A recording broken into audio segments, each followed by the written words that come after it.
Você sabia que as árvores conseguem se comunicar entre si?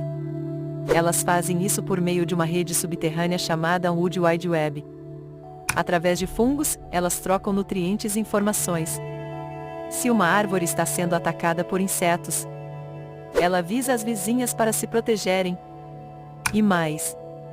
Árvores mais velhas até ajudam as mais jovens, compartilhando nutrientes. É como se elas formassem uma verdadeira comunidade.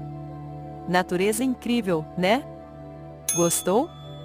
Curta e siga para mais curiosidades.